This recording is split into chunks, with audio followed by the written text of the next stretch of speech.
Hello, and thanks for checking out my Retro-Projecto project. This is a retro arcade project I built a little while back.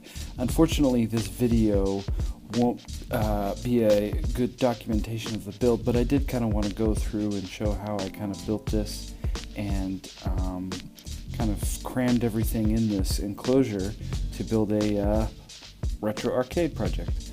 So here we go. Originally this was a 16mm projector editor, and the idea was that you would run your film through here, and then you had this small window that you would open up, and there's a lens on the inside, and then there would be a light bulb in the back and a few mirrors, and then a piece of glass here in the front. So you'd slide your film through and you could quickly find a spot where you wanted to splice and cut the film and everything like that for editing your home movies. I found this enclosure on the curb on Capitol Hill in Washington, D.C., and I didn't know quite what to do with it, but it's such a solid build. I thought it'd be really, really cool, so I went ahead and grabbed it and then ended up building this arcade in it. So I'll go ahead and take the top off first. And first you'll see what I did is the LCD display. It's not an HD display or anything like that. I just bought one of those cheap backup cameras that you can get on eBay or something like that for 25 bucks. And took it out of its enclosure and then had it here, and it fit really nicely with the window size where there was originally a piece of glass. So that's pretty much it for the top. I went ahead and just disconnected it so we could look on the inside. So on the inside here, what I did is, what we have powering this is obviously a Raspberry Pi. It's an older generation, so unfortunately I can't run some of the newer emulators that are out there for Nintendo 64 and PlayStation and things like that, but it's fun for NES or Super Nintendo.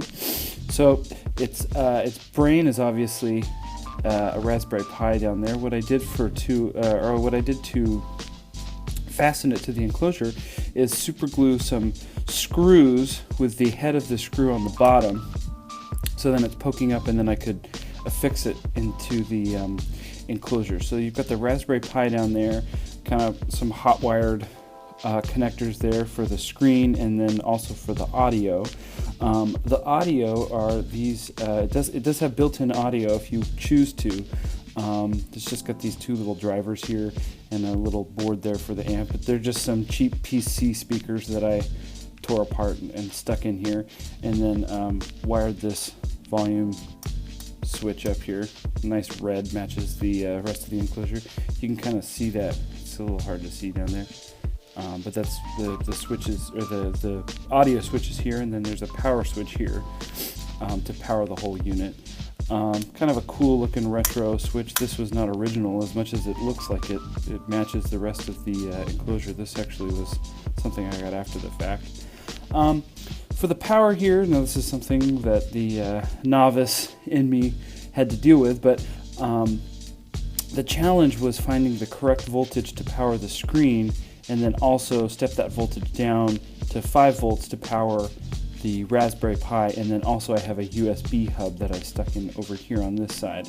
I probably didn't do this the correct way, and I've noticed that as I've been using it, and as I use the sound, there's sort of a power drop, and the computer will kind of lag a little bit. All I did honestly was just use the circuit from a little cigarette charger converter that's giving you the 12 volts and then dropping it down to 5. I could probably get something that would be a little bit better, but that's something maybe down the line I can replace it with. You can see the board under the perf board there underneath that where I did that, and just kind of did it by hand, soldered the circuit by hand. I have a USB port here, or a USB hub, that gives me 3 USB on the back. So there's one for the Wi-Fi here, and then 2 for controllers that I can plug in. I've also got a slot cut there for the SD card that the SD card can slide into for the Raspberry Pi, and then a little power supply there. So that's pretty much it. I guess the last thing is, this is a little tough to see. I may have to get the lighting right, but there's a little lens right here. This is where that hood pops up, and there's a little lens in there. So that's where I just kind of stuck an LED in there, so it looks kind of cool when you've got it powered up. There's a blue LED that lights up there.